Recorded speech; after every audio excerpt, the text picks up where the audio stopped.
तो पूरे राजस्थान के अंदर गांव-गांव ढाणी-ढाणी घूम रहा हूँ। कांग्रेस तो बीजेपी की गोद में बैठ रही है, कांग्रेस पार्टी तो बीजेपी की गोद में बैठी हुई है। हनुमान बेनीवाल प्रदेश के जवान और किसानों की लड़ाई लड़ रहा है। हमें हुंकार की आवश्यकता क्यों पड़ गई? हमारे नेताओं ने जो भी सत्ता के अंदर रहे, न तो हमारी ढंग से वकालत कर सके, न किसानों को वो सरकार से कोई फायदा दिला सके, और सदियों से पीड़ित शोषित किसान इस 70 साल की व्यवस्था के अंदर आर्थिक तंगी से परेशान होकर आज आत्महत्या करने को मजबूर है। किसान के बेटे बेरोजगार से तंग आ गए तो हाथ में हथियार उठा के अपराध की दुनिया के अंदर जा रहे हैं, और या फिर फांसी के फंदे को चूम रहे हैं। हमें प्रदेश के जवान को बचाना है, किसान को बचाना है। मेरी पहली मांग है कि प्रदेश के किसान का 82,000 करोड़ का पूरा कर्जा माफ करें, जिस तरह दिल्ली की सरकार ने 3 लाख करोड़ का कर्जा। हमारी दूसरी मांग है कि मुफ्त बिजली राजस्थान के किसानों को मिले। बिजली उत्पादन के अंदर राजस्थान 1 नंबर की ओर बढ़ रहा है, आत्मनिर्भर हो गया। तो मेरी सरकार से मांग है, जिस तरह पंजाब, कर्नाटक, तमिलनाडु और तेलंगाना फ्री बिजली देता है, उसी तरह राजस्थान के किसानों को भी मुफ्त बिजली मिले। दूसरी, तीसरी, घरेलू उपभोक्ताओं को आधी दर पे बिजली मिले। आप क्या घरों के बिल भरते हैं क्या बिजली के? कितने भरते कितने के गाँव में? हमारे उधर तो नहीं भरते, नागपुर में कम भरता है। तो मैं आ गया ना, मैं सरकार से मांग करूंगा कि घरेलू उपभोक्ताओं की बिजली की दरें केजरीवाल सरकार ने जिस तरह हद करी है, यहाँ भी आधी दर की जाए। चौथी हमारी मांग है कि किसान के बेटों को रोजगार की व्यवस्था करें। 4 लाख खाली पद भरे, नौकरियां निकाले। वसुंधरा तो 15 लाख की बात वसुंधरा ने कही थी, मैं विधानसभा के अंदर बोल रहा था। मैंने कहा 15 लाख की बात आपने कही है, तो 4 साल में 12 लाख नौकरी लगनी चाहिए। तो एक मंत्री बोला हमने तो 15 ही लगा दी। तो मैंने कहा कहाँ लगा दी? तुमने तो 35,000 नौकरी लगाई है, गुजरात मध्य प्रदेश में लगाई क्या? बोले नहीं, आप ध्यान नहीं, हमने नरेगा में मजदूर लगा दिए 15 लाख। ये तो पोपो भाई का राज है। 8 PM नो CM, तो ये सुंदरा मस्त दारू में। तो मेरे भाइयों, तो फिर आपका कौन धड़ी चोरी होगा? अपराधियों ने आयुष्मान जेल से सरकार चलाई, समानांतर सरकार राजस्थान के अंदर चलाई। ये तो धन्यवाद हो तेजाजी महाराज की कृपा से आज आपके भी लड़ाई तो लड़ रहे हैं हम लोग। किन परिस्थितियों के अंदर CM से लड़ रहे हैं, और मुकदमे मेरे कर लिए। लेकिन मैंने विधानसभा के अंदर वसुंधरा को कहा कि मुकदमे दर्ज करके कागज खराब मत करो, या तो मुझे गिरफ्तार करो और नहीं तो मुकदमे दर्ज करना बंद करो। और अगर मैं आपसे गिरफ्तार नहीं होता तो आप मेरी सीट पे आ जाओ और मुझे उस पर बैठने दो, 15 मिनट में गिरफ्तार करके जेल भेज दूंगा आपको। देखो, आपका इतना सहयोग और आशीर्वाद है। कल शायद अखबार में आपने पढ़ा होगा कि 3 साल की जो सजा हो रही थी मेरे को एक मामले में, CBI की विशेष कोर्ट ने मुझे बरी कर दिया। हनुमान जी सही है। और मैंने ये बयान दिया था कि छात्र हितों के लिए लड़ते हुए और किसानों के लिए लड़ते हुए अगर मुझे फांसी भी हो जाए तो मंजूर है।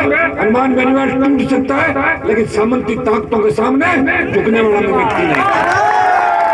भाइयों, मैंने वसुंधरा को कहा कि आपके अंदर अगर दम है मुझे गिरफ्तार करो।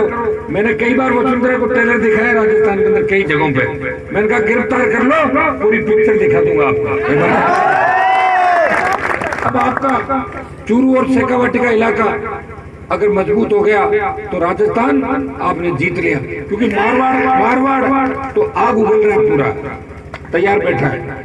और बीकानेर जिले के सारे क्षेत्रों में मैं घूमा हूँ, लोग सब एक ही बात कहते हैं कि हमें तो असली किसान का बेटा CM चाहिए, राज्य में कब्जा करना है। ये ओंकार, बीकानेर, अब हनुमानगढ़, गंगानगर के उधर जाएंगे, फिर ये आपके इलाके बसते हैं चूरू, सीकर, झुंझुनू।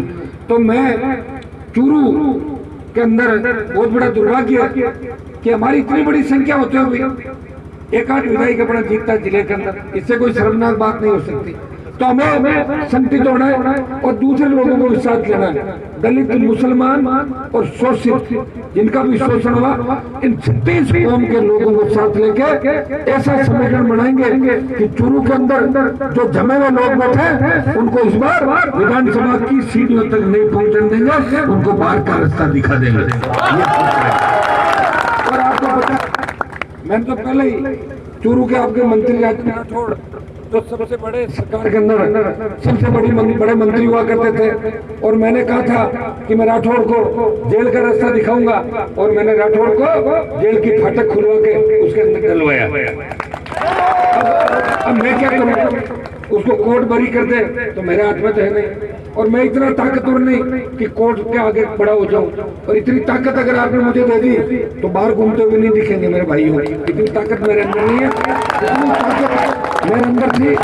दारा सिंह के परिवार को मैंने न्याय दिलाया, लेकिन बाद में दारा सिंह के परिवार ने और हमारे जितने भी समाज के नेता थे उन्होंने आपस में बैठ के वो कर दिया, क्या बोलते हैं, नहीं वो साथ पीते जब क्या करते, चीयर्स कर लिया, राठौड़ के साथ चीयर्स कर लिया। तो मैं क्या करूं बताओ।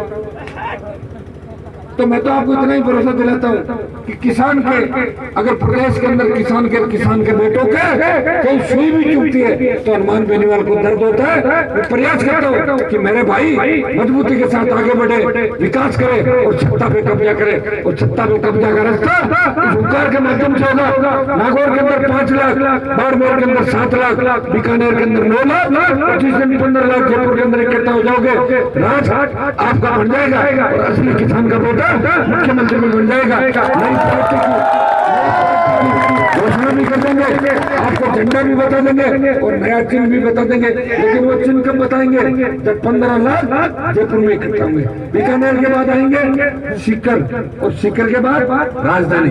मैं जवानों को एक बात कहना चाहता हूँ कि मैंने अभी सुना कि आपके गांव के अंदर शराबबंदी कर दी। हर गांव के अंदर शराबबंदी कराओ, कोशिश करो कि अपना एक बार राज्य में कब्जा करो आप, ठीक है। ये तो बाद में ही पी लेना, ये कोई जा रहा है क्या? मेरे भाई राज में कब्जा होगा तो एक अलग ही आनंद आता है राज करते। अब अपन ने क्या किया कि जो लोग राज करते थे उनकी सारी बुराइयां तो ले ली, लेकिन अच्छा ही एक भी नहीं ली। संगठित होना सीखो और हल्ला मत करो और अंदर ही अंदर काम करो। वो आप नहीं करते, आप तो करने से पहले ही जयकारे लगा कर सड़क पे आ जाते हो। और अपने साथ जो आजादी के अंदर जिन जातियों ने लड़ाई लड़ी उनको भी अपने को साथ लेना, सबका ध्यान रखना है।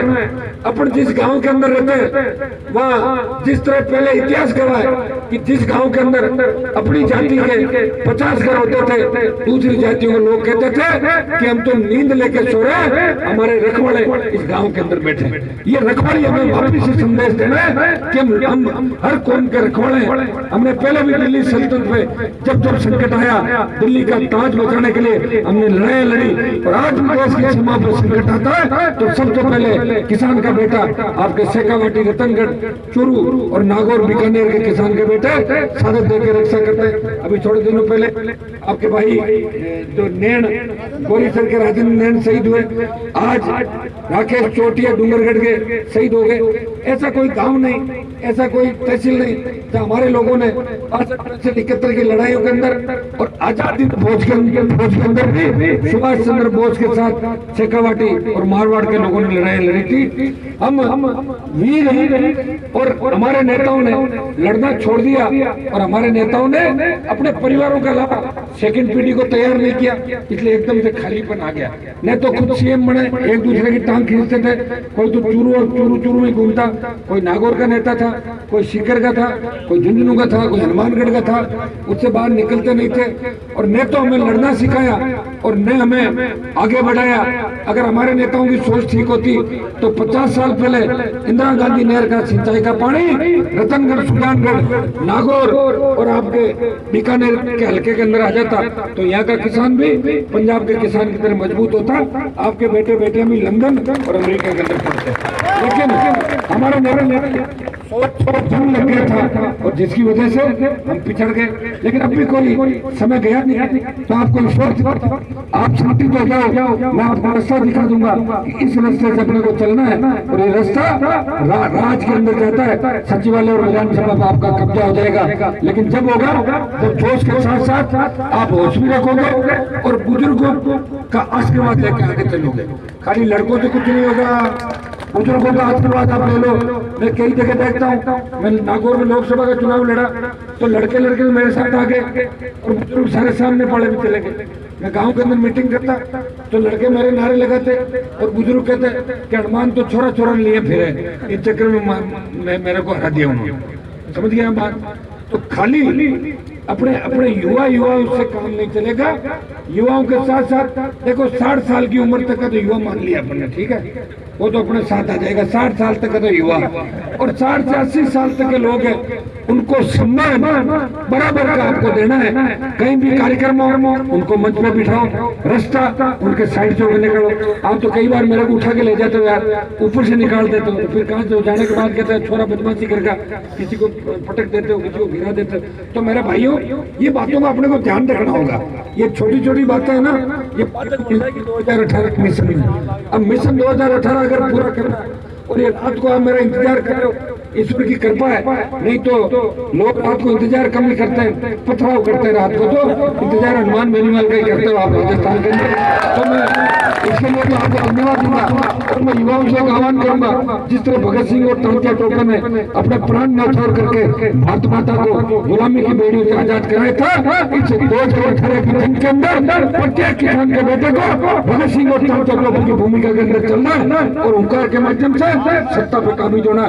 तैयारी कर लो, सिंहासन आपका इंतजार कर रहा है। मैं आधे से ज्यादा राजस्थान के अंदर घूमा हूँ, राजस्थान के लोग आपको सत्ता के अंदर देखना चाहते हैं। कुछ लोगों के नहीं देखने से हमें फर्क नहीं पड़ता, और जिन लोगों की संख्या नहीं है, जब उनके मुख्यमंत्री बन सकते हैं तो हमारी तो इतनी बड़ी आबादी है, हम और किसान भाइयों को साथ ले लेंगे, मुसलमान दलित लोगों को साथ ले लेंगे और सत्ता पे आपको वहां बिठा देंगे, ताज आपके सर पे आ जाएगा।